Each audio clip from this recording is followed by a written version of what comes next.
अविन शायशा का नाम सुनकर हैरान था। उसे कोई आइडिया नहीं था कि उसकी एंगेजमेंट किसी सायशा नाम की लड़की से फिक्स हुई थी।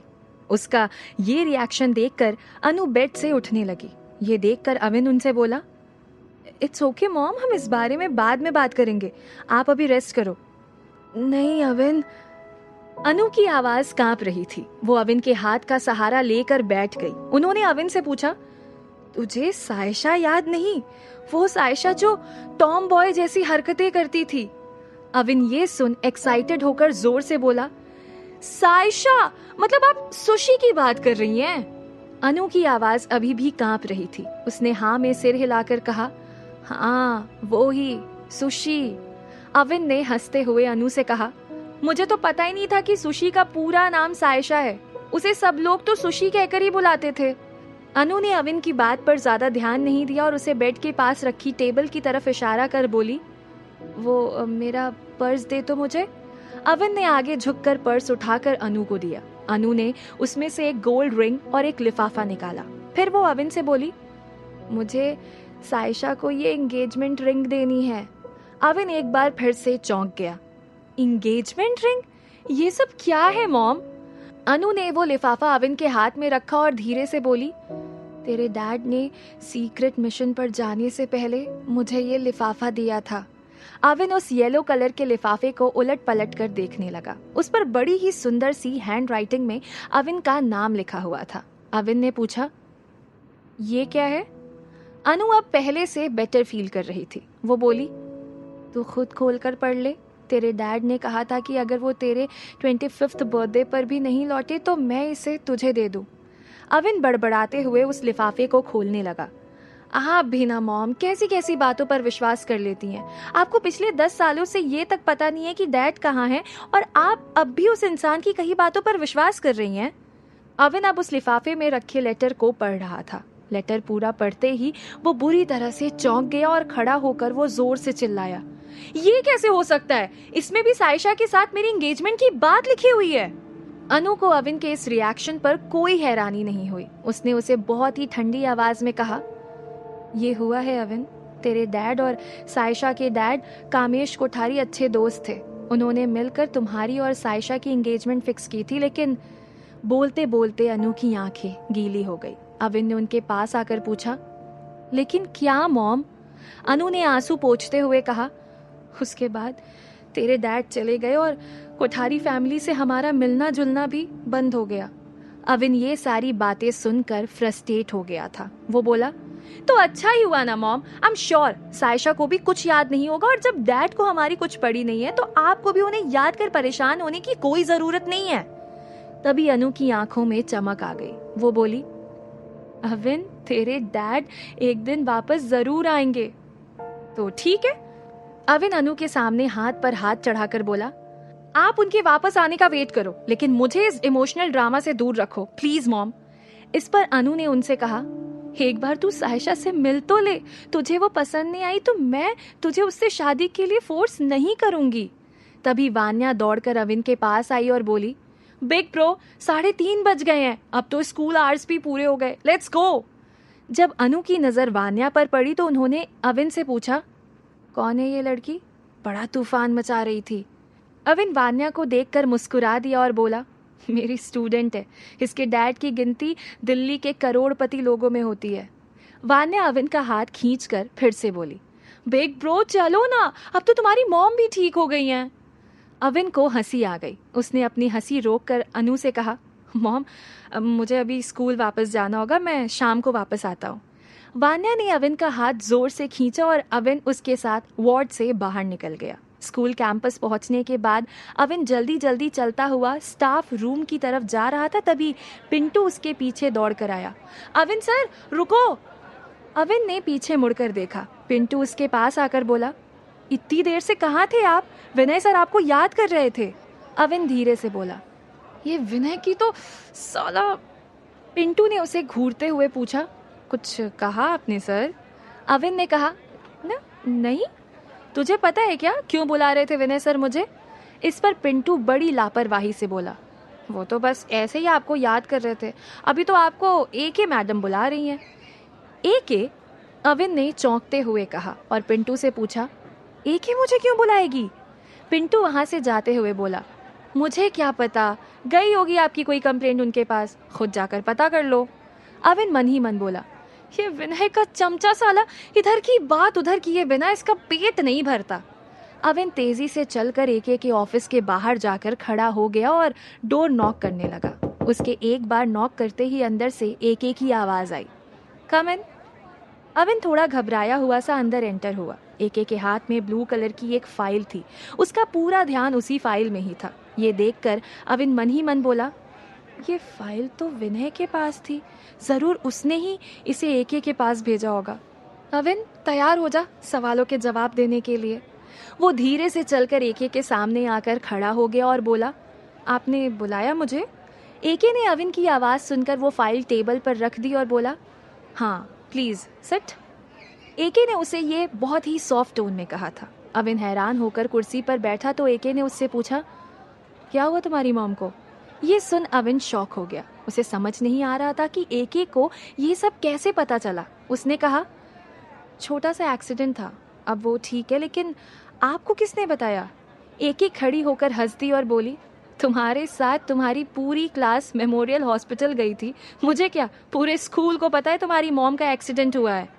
अविन थोड़ा एम्बैरेस होकर बोला, सॉरी अबाउट दैट एके, मैंने बच्चों को मना किया था, लेकिन वान्या को तो आप जानती ही हैं, वो नहीं मानी।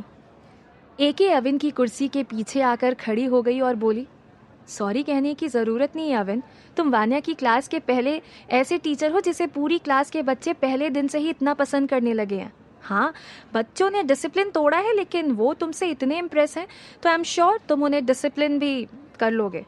अविन अपनी जगह से खड़ा होकर बोला, मैं पूरी कोशिश करूंगा एके। एके वापस अपनी कुर्सी पर जाकर बैठ गई। अविन को अभी भी खड़ा देखकर एके ने कहा, तुम खड़े क्यों हो गए, बैठो ना। अविन जैसे ही बैठा तो एके आगे बोली, 9th C के स्टूडेंट्स हमारी स्कूल के सबसे ज़्यादा ज़िद्दी, शरारती और इनडिसिप्लिन स्टूडेंट्स हैं।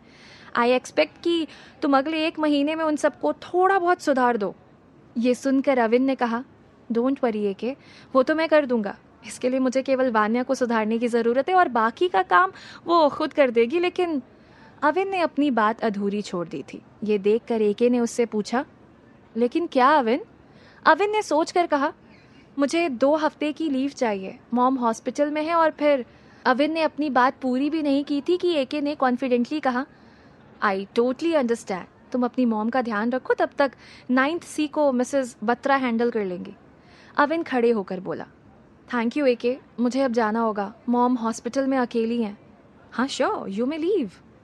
अविन जाने लगा तभी एके ने उससे कहा, अरे जो बात कहने के लिए तुम्हें बुलाया था वो तो मैं कहना ही भूल गई। अविन ने मुड़कर देखा तो एके ने उसे आगे कहा, नेक्स्ट वेडनेसडे दादू का बर्थडे है, वो चाहते हैं कि तुम उनकी बर्थडे पार्टी में आओ। अविन ने सरप्राइजिंग टोन में कहा, दादू की बर्थडे पार्टी? एके अविन का ये रिएक्शन देखकर अपनी जगह से खड़ी होकर बोली, इसमें चौंकने वाली क्या बात है अविन? वो अविन ने हकलाते हुए कहा, मेरे कहने का मतलब था कि दादू की बर्थडे पार्टी अटेंड करना मेरे लिए प्राउड मोमेंट होगा। लेकिन अविन की पूरी बात सुने बिना ही एके ने उसे टोका, तुम्हें आना ही होगा अविन, भले ही तुम कुछ देर के लिए ही आओ, ये दादू की विश है और मैं उसे पूरा करना चाहती हूँ। ये सुनकर अविन मन ही मन बोला, वो जादुई वॉलेट की विशेस कम है जो अब एके भी अपनी फैमिली की विश पूरी करवाने के लिए मुझे यूज करने लगी। क्या होगा अविन तेरा? अविन एके को मना नहीं करना चाहता था, लेकिन फिर भी उसने डिप्लोमेटिक आंसर दिया, मॉम को डिस्चार्ज मिल गया तो जरूर आऊंगा। एके उसका जवाब सुनकर मुस्कुरा दी। अविन जल्दी में वहां से बाहर निकल गया। तभी सीढ़ियां उतरते हुए एक बार फिर उसे पिंटू मिल गया। पिंटू उसे देखकर बोला, अच्छा हुआ आप यहीं मिल गए, मैं आपको ही बुलाने आ रहा था। अविन चौंक कर बोला, मुझे? पर अब क्यों? पिंटू ने हंसते हुए कहा, विनय सर को आपसे कोई जरूरी काम है, जाकर मिल लो उनसे। ये सुनकर अविन का मुंह बिगड़ गया। वो धीरे से बोला, ये विनय अपनी वाइफ को भी इतनी बार याद नहीं करता होगा जितना मुझे पूरे दिन में करता है। हेके भी पता नहीं कैसे इस घटिया इंसान को टॉलरेट कर लेती है। अब पिंटू कुछ जोर से बोला, विनय सर आपका ही वेट कर रहे हैं। जा रहा हूं। अविन ने पिंटू को घूरा और वहां से चला गया। विनय के ऑफिस का दरवाजा खुला था। अविन नॉक किए बिना ही ऑफिस में एंटर हो गया। विनय इस वक्त विंडो के पास खड़ा हुआ सिगरेट पी रहा था। अविन की तरफ उसकी पीठ थी। उसने जब किसी के अंदर आने की आवाज सुनी तो वो पीछे मुड़ा। अविन को देखकर उसने उसे सोफे पर बैठने का इशारा किया और खुद भी सोफे पर जाकर बैठ गया। अविन जैसे ही सोफे पर बैठा तो विनय ने सिगरेट टेबल पर रखी ऐश ट्रे में डाल दी और सारा धुआं अविन के मुंह पर छोड़ते हुए बोला, तो तुमने 9th सी के स्टूडेंट्स को क्लास बंक करने में उनकी हेल्प की, राइट मिस्टर अविन? ये सुनकर अविन मन ही मन बोला, तो इसके चमचे ने इसे सब कुछ बता दिया, साला पंकज। विनय को अविन ने कोई जवाब नहीं दिया तो उसने फिर से पूछा, बोलो मिस्टर अविन, चुप क्यों हो? अविन ने सोचा, एके को तो सब पता है और वो मुझे सपोर्ट भी कर रही है, तो अब ये गधा मेरा कुछ नहीं बिगाड़ सकता। विनय अविन को घूर रहा था। तभी अविन ने कॉन्फिडेंस के साथ कहा, नो सर, मैंने ऐसा कुछ नहीं किया, आपको किसी ने गलत खबर दी है। विनय अविन के इस जवाब पर चिढ़ गया, तो अब तुम मुझे सिखाओगे कि मुझे क्या करना चाहिए और क्या नहीं? तुमने स्कूल का डिसिप्लिन तोड़ा है और इसके लिए मैं तुम्हें फायर भी कर सकता हूँ। अविन को हॉस्पिटल जाने की जल्दी थी, इसीलिए उसने विनय को सॉरी कहा और बोला, मेरा ये कहने का मतलब नहीं था सर, आप चाहे तो एके से कंफर्म कर ले, उन्हें इस मैटर के बारे में सब पता है। अच्छा? विनय ने अजीब सा रिएक्शन दिया और बोला, एके बहुत ही डिसिप्लिन्ड लेडी हैं और अगर ये बात सच में एके को पता है तो अपने दिन गिनने शुरू कर दो मिस्टर देसाई, वो तुम्हारे झूठ को ज्यादा दिन टॉलरेट नहीं कर पाएगी। अविन उससे पीछा छुड़ाना चाहता था, सो उसने कहा, ओके सर, अगर आपकी बात पूरी हो गई हो तो क्या मैं जा सकता हूँ? मेरी मॉम हॉस्पिटल में है। विनय अपनी जगह से खड़ा हो गया और बोला, हाँ श्योर, अभी तुम जा सकते हो, लेकिन तुम स्टूडेंट्स को मेरी परमिशन के बिना कैंपस से बाहर ले गए थे। तुमने स्कूल का डिसिप्लिन तोड़ा है। कल इसका नोटिस मेरे ऑफिस से कलेक्ट कर लेना। अविन भी खड़ा हो गया और मन ही मन बोला, एक ही ने मेरी लीव्स अप्रूव कर दिए, सो तू कल मेरे आने का वेट करते रहना। विनय मोटे। फिर उसने विनय से कहा, जी सर। विनय को अविन का ये कॉन्फिडेंस देखकर हैरानी हो रही थी। वो उससे इस बारे में कुछ और पूछना चाहता था, लेकिन तब तक अविन वहां से बाहर चला गया। स्कूल कैंपस से बाहर निकलकर अविन रोड क्रॉस कर उसकी मॉम के लिए फ्रूट्स लेने चला गया। जैसे ही उसने फ्रूट्स वाले को पैसे देने के लिए वॉलेट निकाला तो उसकी जेब से ब्लैक कार्ड नीचे गिर पड़ा। अविन ने ये नोटिस नहीं किया, लेकिन उसके पास खड़े एक और कस्टमर ने वो कार्ड उठाकर अविन से कहा, ये आपका कार्ड आपकी जेब से गिरा। अविन ने उसे स्माइल देकर कार्ड लिया और धीरे से बोला, अब कौन सी विश गले पड़ गई। कार्ड पर लिखा हुआ मैसेज पढ़कर अविन चौंक गया और खुद से बोला, ये क्या मजाक है? Cafe Delhi height near Sindhi market से आज शाम 5 बजे पप्पू पोटली की रेड बनियान लेकर वॉलेट में डाल दो। तभी फ्रूट वाले ने अविन से कहा, साहब ये लो आपके 1 किलो एप्पल, 1 दर्जन केले और ये बचे हुए पैसे।